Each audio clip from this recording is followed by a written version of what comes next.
গেছে তেল ছাড়া জলপাইয়ের আচার। চলে এসছে, ওই দেখো স্যাম ঠিক বুঝে গেছে, দেখেছো? চলো ওরা আসো। একটা স্মাইল দিয়ে দিয়েছে। এ বাবা,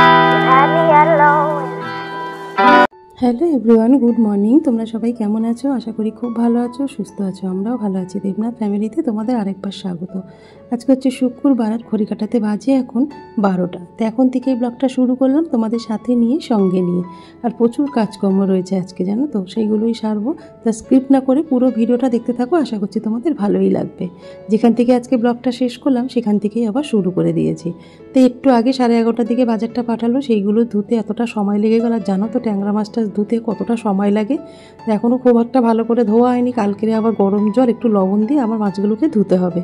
তা আজকে অল্প করে রান্না করবো, আর বিকালে সবাই আসছে বাড়িতে। বিকালে রান্নাবান্না তো সমস্তই রয়েছে, আর এই বেলার জন্য একটু অল্প করে রান্না করে নেবো 3 জনের জন্য।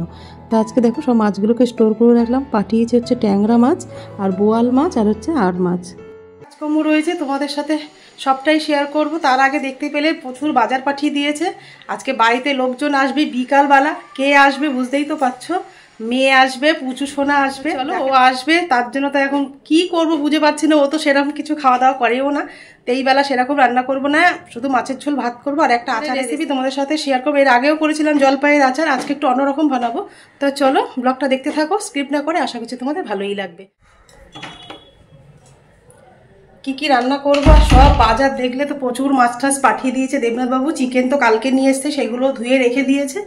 এই যে চিকেনটা বার করে রেখেছি এখানটায়, এখনো হয়নি, বড় পিছারে। জলপাই কেটে রেখেছি, দেখেছো কিরম করে কেটেছি। তোমাদেরকে দেখাবো বলে দুটো রেখে দিয়েছি, এটা কাটাটা দেখাচ্ছে। এই যে ফুলকপি, আলু আর সিম দিয়ে রান্না করবো এই যে ঝোল। আর সব মাছ আমি একদম স্টোর করে রেখে দিয়েছি, এখন 3-4 দিন চলে যাবে আরামে। মশলার পাত্র কোনো দিনই খালি রাখতে নেই। তা মেজেছিলাম বলে মশলাটা ভরা হয়নি, তা আজকের এটা ভরে নেবো। খালি একদম রান্নাঘরে কিছুই রাখতে নেই, সব কিছু ভরা ভরা রাখতে হয়। তাই এগুলো একটু ভরে নিই। এবার এরকম বড় হলুদের কৌটো নিয়ে আসে, তার থেকে আমি কিছু ঢেলে রাখি। করে ভরি না কেন বলো তো, হট করে যদি পড়ে যায় না কোনো কারণে, সব মশলাগুলোই নষ্ট হয়ে যাবে। একটু হাফ হাফ করেই ভরি, আবার শেষ হয়ে গেলে আবার ভরবো।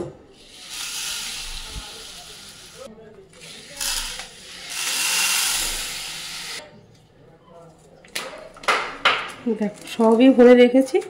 এবার তেজপাতাটা আমি একটুখানি ছিঁড়ে তারপরে রাখলাম।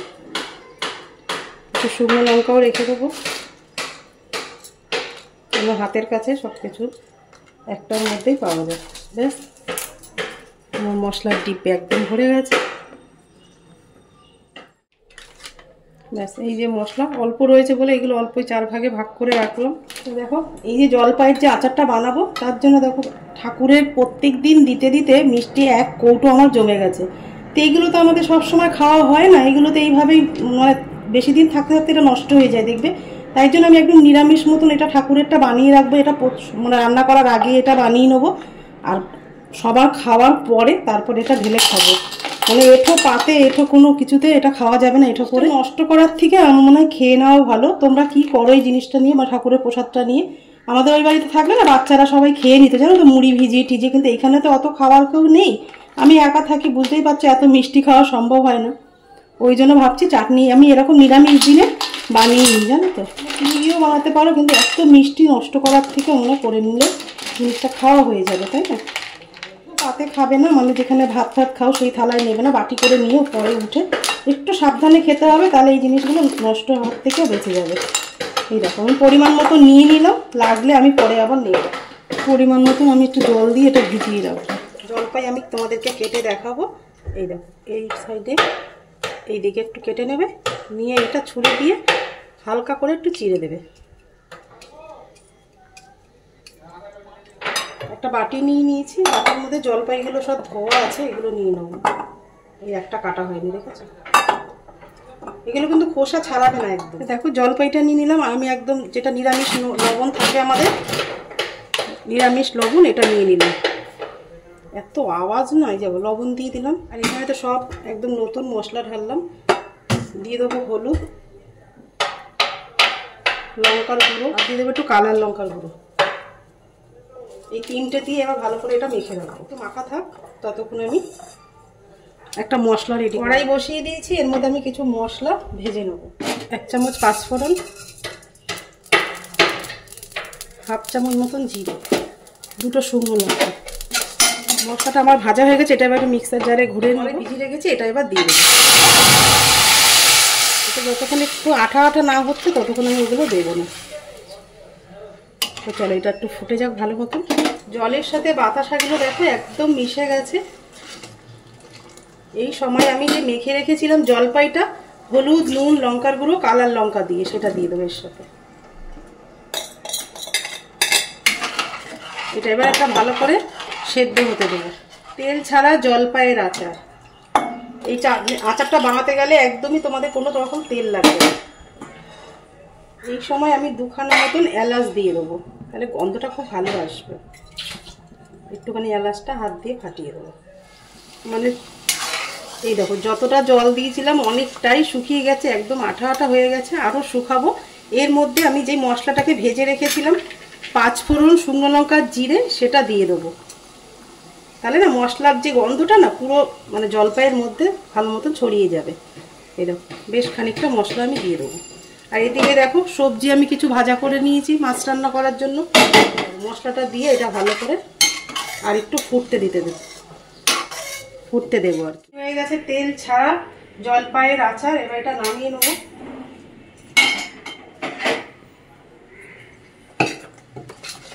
একটুখানি গ্রেভি রেখেছি, তাহলে আচারটা আরো টেনে যাবে। এটা আরো টেনে যাবে, যত ঠান্ডা হবে তত টানবে।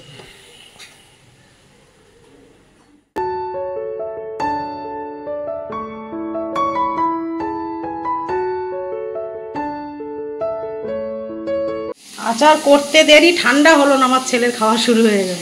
কেমন হয়েছে বাবু? জ্বর এসছে বাবুর, খুব জ্বর এসছে, গা পুড়ে যাচ্ছে। ঠিকঠাক আছে? হ্যাঁ, ভেতরে ভালো রস ঢুকেছে। এই যে তোমার চিনি শিরাটা মশলা,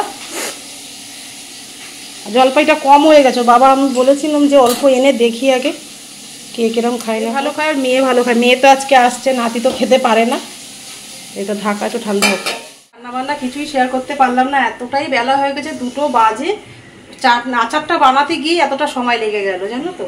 তারপরে শুধু মাছের ঝোল করেছি, ভাবলাম কি দেখাবো তোমাদের। বিকাল থেকে রান্নাবান্নাগুলো করবো, সেগুলো তো সবটাই তোমাদের সাথে শেয়ার করব। মেয়ে, পুচকু, তারপরে মেয়ের শাশুড়ি, ওরা সব রবিবার এক জায়গায় যাবো, তো রবিবার দিন ওই জন্য সবাই আসছে। তাই দেখো মাছের ঝোল হয়ে গেছে সবজি দিয়ে, মানে শীতের নানা রকম সবজি দিয়ে তেলাপিয়া মাছগুলো লাল লাল করে ভেজে নিয়ে একটু পাতলা করে ঝোল করেছি ধনে পাতা দিয়ে। ব্যাস, আর সেরকম কিছু করলাম না, ওই জন্য তোমাদের সাথে কিছুই শেয়ার করতে পারিনি। বিকাল থেকে সব কিছু করবো, তখন শেয়ার করবো। আর এখন খাওয়া দাওয়ার পরে আমার সব ঘর পরিষ্কার করতে হবে, বুঝতেই পারছো। বাড়িতে বাচ্চা আসলে চারিদিকে ধুলোবালির মতন হয়ে আছে, তোমরা তো জানো। স্যাম সারাক্ষণ ডিম, ফুলকপি, আলু দিয়ে ধনে পাতা দিয়ে পাতলা একদম ঝোল রান্না করেছি আজকে। সেরকম মশলাও দিইনি জানো তো, কাঁচা লঙ্কা বাটা দিয়েছি আর ওই তোমার হলুদ, নুন, লঙ্কার গুঁড়ো, ব্যাস আর কিছু। রান্নাবান্না সেরে চলে এসেছি, দেখো ঘরে ঘরটা একটু মুছে টুছে পরিষ্কার করে নেবো। বাচ্চা না গুড়গুড় করে হাঁটা শিখেছে, এখন চারিদিকে ঘুরে বেড়ায়, এইখানে ওইখানে হাত দেবে, একটু ধুলো টুলো আছে, সেই জন্য জানলার কাজগুলো একটু ভালো করে মুছে চারি সাইড আর কি মুছে পরিষ্কার করে নেবো এক এক করে। তা রান্নার আজকে আর বেশি কিছু করতেও পারলাম না, বেশি কিছু তোমাদের সাথে শেয়ারও করতে পারলাম না। ওই নানা রকম সবজি দিয়ে একটু মাছের ঝোল আর একটুখানি আচার বানিয়ে নিলাম জলপাইয়ের আচারটা তোমাদের কেমন লাগলো অবশ্যই কিন্তু কমেন্টে জানিও। আর এইভাবে একবার মানে আচারটা বানিয়ে খেয়ে দেখো, ভীষণ ভালো লাগে খেতে। মানে একদম খোসা ছাড়াবে না, খোসা সমেতই তোমরা রান্না করবে, বেশ ভালো লাগবে। তা দেখো খাটের চারি সাইডটা, তারপরে জানলাগুলো, তারপর জানলার পাল্লাগুলো সমস্ত কিছু আমার ওই সাইডটা মোছা হয়ে গেছে। এবার এই পাশগুলো সব মুছে নেবো এক এক করে। তারপরে ড্রেসিং টেবিলটা একটু গুছিয়ে নিচ্ছি। এগুলো তো ছেলে ব্যবহার করে না, এত নোংরা করে জানো। ছেলে ভীষণ নোংরা করে, যেটা নেয় সেটা সেখানে আর রাখে না, সেটা আবার অন্য জায়গায় চলে যায়। ওই জন্য প্রত্যেক দিনই এগুলো গুছাতে হয়। আমাকে দেখে বুঝতে পারছো কতটা আমার কাজের এনার্জি। সেই ভোর 5টায় উঠেছি, কিন্তু 5টায় উঠে ছেলের ব্রেকফাস্ট করা, পুজো দেওয়া, ঘরের কাজ, এত বাজার সব কিছু ধুয়ে পরিষ্কার করা, তারপর রান্নাবান্না করা, আবার খেয়ে দিয়ে 3টে বাজে এখন ঘর পরিষ্কার করতে চলে এসেছি। তা আমি আজকে আমাকে কেউ বসাতেও পারবে না, আজকে আমার প্রচুর কাজের এনার্জি থাকবে। কেন বলো তো, আমার মেয়ে আসছে, পুচু সোনা আসছে। আগে মেয়ে আসার জন্য শুধু টাইম দেখে যেতাম, তার থেকে এখন না শুধু পুচু সোনার জন্য মানে মনটা ছটফট করে, জানো তো। তা আগে মা বলতো যে দিদা হ, বুঝতে পারবি টাকার থেকে টাকা সুদের দাম কত বেশি হয়। তা আগে সত্যি মার কথাটা অতটা গুরুত্ব দিতাম না, কিন্তু এখন যত দিন যাচ্ছে আর দিদা হওয়ার পরে তো আমি ভালো মতন বুঝতে পেরে গেছি। তা দেখো সব কিছু টিভি ক্যাবিনেট এগুলো সব মোছা হয়ে গেছে। আর একবার করে কাজ করি, একবার করে ঘড়ির দিকে তাকাই যে কখন মানে মেয়ে আসবে। 4:30 ট্রেনে আসবে বলেছে, এখানে আস্তে আস্তে 5:30 বেজে যাবে। আর ছেলে একটু স্যামকে ছাদের থেকে ঘুরিয়ে আনলো, ও একটু বেরোবে, ওর বন্ধুর বাড়িতে যাবে, ওর বাবা একটু খুব অসুস্থ, সেই জন্য যাবে দেখতে। তাই জন্য এখন বেরিয়ে যাবে। ও দিদি আবার ফোন করে বললো ভাই কখন আসবে, বলে আমি 6টার দিকে চলে আসবো। তাই ছেলে বেরিয়ে যাচ্ছে। সব কিছু মোছামুছি হয়ে গেছে। দেখো এবার দরজাটা ভালো করে মুছে নেবো, মানে যেখানে যেখানে হাত দিতে পারবে সেই জায়গাগুলো একদম মুছে পরিষ্কার করে নেবো। তারপর দেখো সব কিছু হয়ে গেছে। এবার টেবিলটাকে ভালো করে পরিষ্কার করে যা যা আছে টেবিল ম্যাটগুলো সেগুলো পেতে নেবো। যদি এরকম হতো না যে কাজ করে একেবারে গুছিয়ে রেখে দিয়ে যদি এই কাজটা এরকমই থাকতো চিরস্থায়ী, তাহলে আমরা কত আরাম পেতাম বলো তো। কিন্তু সেটা তো হওয়ার না, মানে আমাদের রোজই করতে, এক্ষুনি পরিষ্কার করলে কিছুক্ষণ পরেই দেখবে সেই উলট পালট হয়ে যায় না সব জায়গাগুলো। যদি ওই রকম হতো তাহলে আমরা কত শান্তি আর কত রিল্যাক্সে থাকতে পারতাম বলতো। তাহলে আর সংসার বলেছে কেন, তাই না। মোটামুটি একটুখানি ধুলো যতটা ছিল একটু পরিষ্কার করে নিলাম। ওই দেবনাথ চলে এসছে আর আমি সবাই গা ধুয়ে নাইটি চেঞ্জ করে ও বারে বার বেরোনোর জন্য ওরকম করছে, জানো তখন থেকে। তোমার ছোটটা আবার কে, তোমার মেয়ে তো চলেই তোমার নাতি চুপ করে বসে আছে ওর বাবার কোলে। হ্যাঁ, আমার আর তর্স হচ্ছে না কখন কোলে নেবো। 5টা বাজতে 5 মিনিট বাকি।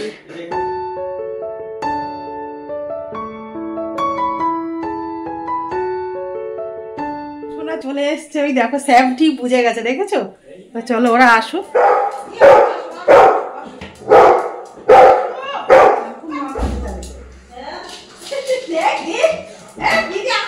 যার জন্য সকাল থেকে অপেক্ষায় রয়েছি, মাঝে মাঝে গেটের সামনে গিয়ে নিচের দিকে একটু তাকাচ্ছি যেন কখন আসবে। আর মাঝে মাঝে এসে ঘড়িটাও দেখে যাচ্ছি।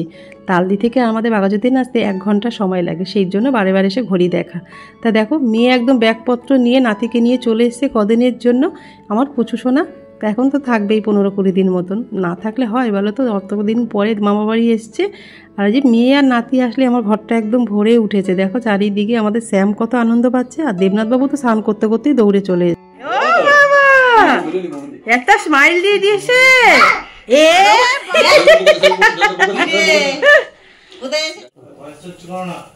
চিল্লাচিল্লি হচ্ছে না। চিকেন, চাউমিন, ডিম সব রেডি করা আছে, আর সবজি তো সবই রেডি করা। সন্ধ্যাবেলা একটু স্ন্যাক্স বানাবো, কেনা খাবার খাওয়ার দরকার। দেবনাথের পয়সা বাঁচাচ্ছে। দেবনাথ বলেছিল সব ঘুরিয়ে ফিরিয়ে একই না, দেবনাথ বলেছিল খাবার কিনে নিয়ে আসবে। আমি বললাম না, ঘরে সব কিছু রয়েছে, আমি ঘরেই বানিয়ে নেবো, অসুবিধা নেই। চিকেনের মধ্যে একটু নুন দিয়ে দিলাম, দেব গোলমরিচের গুঁড়ো,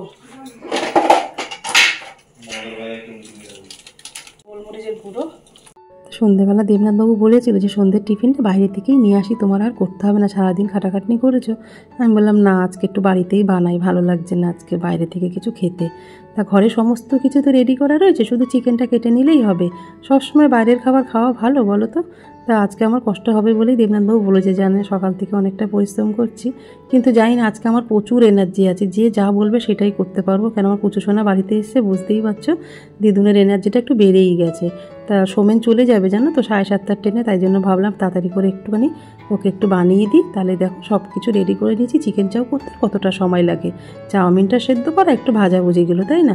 তা দেখো কড়াইয়ের মধ্যে তেল দিয়ে দিলাম, দিয়ে রসুন আর আদা পেঁয়াজ কুচিটা দিয়ে ভালো করে ভাজা করে নেওয়ার পরে গাজর, বিনস এগুলো তো সমস্তই রেডি করা, সেগুলো দিয়ে দিলাম। দিয়ে সবজিগুলো দেখো ভাজাই করছিলাম। তারপরে মেয়ে চলে আসলো, মেয়ে বলে মা আমি করে নিচ্ছি, তুমি যাও, তুমি দাঁড়াও গিয়ে, আমি করছি। আর সোমেন একটু তাড়াহুড়ো দিচ্ছে, ওটা ট্রেনের টাইম হয়ে যাবে সেই জন্য। তাই বিকালে স্ন্যাক্সে চাউমিন, আবার মিষ্টি রয়েছে আর চা, ব্যাস এইটুকুই হবে খাওয়া দাওয়া। তারপর রাতে তো রান্না করতে হবে, রুটি মাংস সবটাই রেডি করা আছে। তা দেখো চাউমিনটা আমার একদম রেডি হয়ে গেছে, মেয়ে নামিয়ে নিল। করে দেবো আলু ভেজে আরো দেবো, ব্যস্ত আমি ব্যস্ত। অনেক কিছু দিয়েছি, ওর লাগবে। কাঁচা লঙ্কা আছে তো, কত সাদা ডিমটা দে, দাদুন তুমি তো খাবে না? তোমায় দেয়নি দাদুন? সবাই নিয়ে তোমায় দেয়নি? হ্যাঁ, খুব বাজে খাবার। মাঝে মধ্যে খাবি? কে বলছে খাবি? দাদা বলো খাবি, স্যাম বলো খাবি। দাদা বলো দাও একটু। খাবি আর বাপি, এই নুন ঠিক আছে, খাবি আর বাবি। বাবি তোমাকে বলে? হ্যাঁ, বাবি বলেছে। ভালো হয়েছে। চাউমিনটা মানে খুব ভালো হয়েছে। সোমেন আরেকটু নেবে বলে রান্নাঘরে গেছে, মেয়ের কাছে, ওই দিয়ে দেবে। আর দেবনাথবাবু তো খেলো না, একটু আগে ভাত খেয়েছে। ও চা খাবে, জানো তো, চা করে দিতে হবে, ও চা খেয়ে নেবে। একটু আগে ভাত খেয়েছে, আর খাবে না, রেখে দিয়েছি। রাতে ওরটা গরম করে দেবো, আর বাবু আসলে বাবুরটাও গরম করে দিতে হবে। আর আমারও খাওয়া হয়ে গেছে, ওদের সাথে আমিও খেয়ে নিয়েছি। অনেকটা আগে ভাত খেয়েছি না, এত কাজ করেছি, ভীষণ খিদেও পেয়ে গেছে। তা সোমেন বেরিয়ে গেল, চা মিষ্টি খাওয়া হয়ে গেছে, ওরা বেরিয়ে গেল। দেখো রাতের রান্না করতে চলে এসেছি। আমি রুটি করবো, আর মনা বললাম আমি তাহলে চিকেনটা বসাই। বাবা মেয়েকে কাজ করতে দেখে আমার আনন্দটা দেখতে পাচ্ছ, নেক্সট লেভেলে আনন্দ। নাতিকে নিয়ে বেশ ভালোই আছে, বুঝলে তো। তার দেবনাথবাবু আটাটা মেখে দিচ্ছে একটু, আর হাতটা ভীষণ যন্ত্রণা, জানো, আটা বেশি করে মাখতে পারি না। চিকেন কষাচ্ছে, আর এই পুজোটাকে বাবু নিয়েছে, তাই হাসাহাসি করছি। তাই দেখো নাতিকে নিয়ে আসলে কি করে যে সময় কেটে যায় সেটাই বুঝতে পারি না। রাত 12টা পর্যন্ত জ্বালায়, জানো তো, ঘুমাতে চায় না। মনা বলে মা কত রাত পর্যন্ত সোমেনের সাথে ঘুরতে থাকে। তারপরে দেবনাথবাবুর বাবাও আসবে, যেখানে যাব বলেছি সেই জায়গাতে। তাই এখনও ব্যাগপত্র কিচ্ছু গুছানো হয়নি। 2 দিনের জন্য, বেশি দিনের জন্য তো যাব না, কেন বেশি দিনের জন্য আমরা যেতেও পারবো না। ছেলে কাজ করে, জানো, সকাল 6:30টার মধ্যে বেরিয়ে যায়।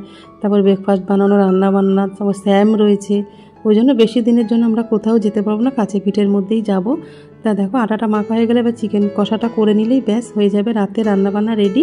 তো ওই যে মেয়ে বসিয়েও দিয়েছে চিকেনটা। তা সকাল থেকে আজকে যেই ব্লগটা শুরু করেছিলাম শুক্রবারে, এই পর্যন্তই রাখলাম। যদি তোমাদের কিছু ভালো লেগে থাকে অবশ্যই লাইক কমেন্ট শেয়ার করো, আর আমার চ্যানেল নতুন হলে অবশ্যই তোমরা সাবস্ক্রাইব করো।